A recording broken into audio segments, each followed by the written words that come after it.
RCR, la red que comunica y une al Perú.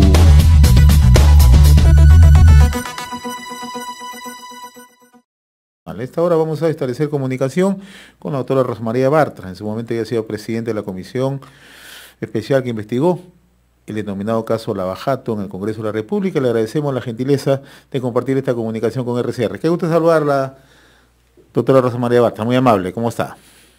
José, muy buenos días y muy buenos días a todo el Perú. Un gusto volver a conversar con usted después de tanto tiempo. Sí, queríamos justamente compartir con usted lo que en las últimas horas ha significado una revelación, ¿no?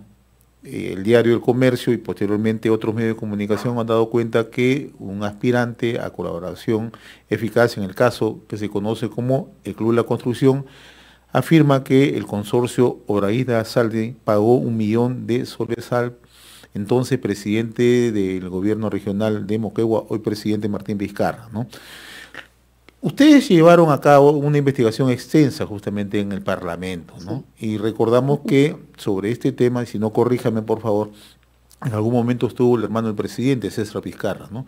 ¿Qué alcances, qué elementos tiene sobre este particular? Mire, la investigación que llevó a cabo la comisión que yo presidí fue una investigación orientada a descubrir coimas de las empresas brasileñas a funcionarios peruanos. Nosotros no tocamos el tema del Club de la Construcción.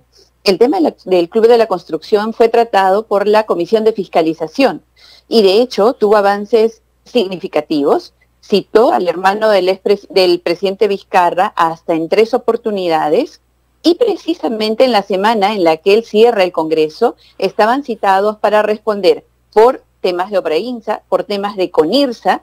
Recordará usted que CONIRSA es el proyecto en el que se liga al señor Vizcarra con Odebrecht, una relación de contratación que él mantuvo con él que lamentablemente no avanzó más porque él cierra el Congreso. También en esa semana se iban a tomar testimonios importantísimos por el tema chinchero. Así que a nosotros no nos queda duda de que el señor Vizcarra cerró el Congreso para evitar la progresión desde el Poder Legislativo de estas investigaciones.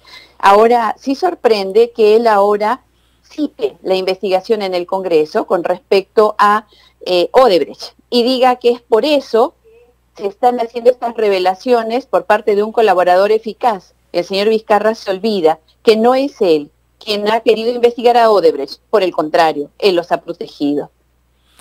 Ahora, de acuerdo a las investigaciones que se siguió en la comisión que usted la presidió, ¿qué elementos de una u otra manera podrían constituir un eslabón para mirar las relaciones que tenían muchos funcionarios del gobierno con estas empresas, ¿no? Porque ahí justamente radica el tema central, ¿no? ¿Cómo es que se generaban este mecanismo, ¿no? Incluso hoy ya la Fiscalía habla de mecanismo cuando levanta una carpeta fiscal, ¿no? Mire qué importante su pregunta, José, y le agradezco por hacérmela, porque ese mecanismo ya había sido expuesto en el informe de la comisión que yo presidí. Es un mecanismo mediante el cual hay una colusión entre el más alto poder, sea este nacional, en el caso del presidente de la República, los presidentes que nosotros investigamos, regional, en el caso de los gobernadores regionales, y ahí no debemos descuidar que el señor Vizcarra pertenece a toda una generación de gobernadores regionales en los cuales la corrupción ha sido el denominador común, el cohecho, el soborno, la coima han sido el denominador común. Entonces, esta colusión ocurría entre las empresas y quienes tomaban decisiones desde el más alto nivel para adjudicar, sobre todo, las obras y los proyectos o las concesiones más grandes. Este modo de operar fue exactamente descrito en la comisión investigadora que yo presidí. Y agradecemos ahora que sea el Ministerio Público y además las demás entidades que hacen investigación quienes hayan tomado nuestra tesis como válida. Esta colusión ocurría para hacerse de la obra, para hacerse de la concesión vía una coima. Sobornaban a los gobernantes y estos gobernantes modificaban, acomodaban, construían marcos legales o dirigían el proceso de adjudicación, entregando información, por ejemplo, modificándola para poder ajustarla exactamente al molde que necesitaba la empresa, que debería ganar porque había pagado lo que necesitaba el gobernante o lo que había pedido el gobernante para poder hacerse esa obra. Este sería el mismo modelo que habría ocurrido en esta investigación que ha publicado el diario El Comercio y otros medios de comunicación el día de ayer. Y es realmente fundamental que el Ministerio Público profundice en la investigación, en este y en otros casos. Lo que es malo, José, es que el Perú esté en vilo por causa de un gobernante que cada semana tiene que explicarle al país hechos relacionados con actos irregulares, con delitos. Creo que si la tesis que mantiene el Ministerio Público en este momento es cierta, el señor Vizcarra está realmente en serios apuros, porque no se trata solamente del dicho de un aspirante a colaborador eficaz. Este ha proporcionado información que da cuenta del pago de aproximadamente o de 1 millón de soles al señor Vizcarra. Así que siendo que este es un modo de operar, un modus operandi, hay que ponerle la atención debida. Y creo que el señor Vizcarra debería renunciar para facilitar la investigación, debería renunciar para facilitar la gobernabilidad. Nuestro país está sumido en una crisis sin precedentes de diversos ángulos que necesita ser resuelta para el bienestar de todos los peruanos. No necesitamos a un presidente todo el tiempo dando explicaciones de presuntos actos de corrupción. Ahora, ¿qué similitud guardan otros hechos que se han conocido a la revelación hecha ayer por el diario Comercio y otros medios de comunicación, entre ellos Panorama, ¿no? De gobernadores regionales? El caso de César Villanueva, por ejemplo, de la carretera a Sisa, o el caso de el exgobernador de Ancash, el exgobernador de Pasco, ¿no? O sea, ¿guardan similitud con estos hechos? Sí, sí, claro. No solamente en el modo de operar, es decir, en la colusión, y en el caso del señor Vizcarra hay elementos que probarían eso. Él ha visitado las oficinas de Obrainsa. ¿Para qué? ¿Para qué visitó las oficinas de Obrainsa? Este es un hecho absolutamente irregular. Él dice que fue por reuniones de carácter técnico. Perdón, las reuniones de carácter técnico se realizan en las oficinas de la gobernación regional, de la presidencia regional, no en las de la empresa privada. No solamente esa reunión, que es bastante sospechosa, o esos pagos por supuesta responsabilidad social, sino también la participación de los organismos internacionales, José. Nosotros en el informe que el Congreso de la República aprobó, que nosotros presentamos y el Congreso aprobó, establecimos una recomendación, y es de ponerle un candado a los organismos internacionales. ¿Por qué? Hemos visto con OIM, en el caso de César Álvarez, y con otros organismos internacionales, en este caso la UNOPS, en una serie de gobiernos regionales. ¿Qué pasa con los organismos internacionales? Que están completamente blindados. No le responden al Ministerio Público, no le responden a la Contraloría, no le responden al Congreso, no le responden a absolutamente nadie.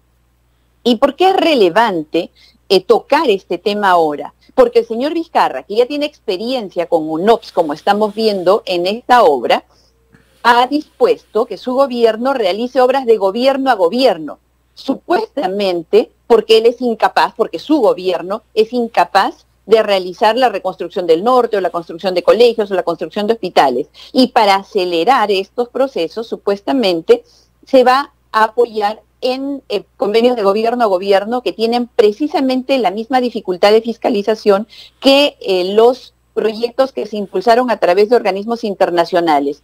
Se prestan para que este secretismo y esta falta de obligación de responder a los organismos de control o a la fiscalización, entonces es caldo de cultivo para posibles coimas, posibles sobornos. Tienen una forma de operar y fueron precisamente en esta época de estos gobiernos regionales, como usted me pregunta, que los organismos internacionales pasaron de pronto de solamente hacerse cargo del proceso a terminar hasta ejecutando obras. Entonces, en una progresión de hechos que era amparada por ese secretismo y ese blindaje diplomático del cual ellos vienen investidos, altamente peligroso en un país en el que la corrupción ya no es la excepción, sino la regla. Ahora, precíseme algo. En el caso de estas obras que se llevaban adelante con la supervisión de la UNOPS. ¿Quién decide finalmente la entrega de la obra? ¿La UNOPS o en este caso el gobierno regional? Porque eso también es un tema que ha generado en las últimas horas bastante discusión. El gobierno regional elabora el expediente técnico y determina el valor referencial de la obra. Es el gobierno regional quien elabora el expediente técnico, y en ese expediente técnico, insisto, está contenido el valor referencial de la obra. Con estos documentos es UNOPS quien se encarga de hacer la convocatoria y llevar adelante la adjudicación del proyecto. Pero es en base a la información que le da el gobierno regional. Ahora el señor Vizcarra anoche cayó en serias contradicciones. Él mismo primero dijo que el valor referencial o el precio de la obra solo lo conocía UNOPS y que eso era secreto. Nada más falso. Es el gobierno regional, en este caso del de Moquegua, que él presidía, quien elabora el expediente técnico y determina el valor referencial. Luego ya es UNOPS quien se encarga de la licitación y de impulsar el proceso de adjudicación. Proceso que sí, ya lo lleva UNOPS revestido por completo de un blindaje diplomático que impide la fiscalización. Pero es el gobierno regional quien determina el precio, el valor referencial de la obra. Finalmente, doctora Rosa María Bartra, ayer el presidente ha insistido que se trata de un aspirante a colaborador eficaz. ¿Por qué le hago esta pregunta, no?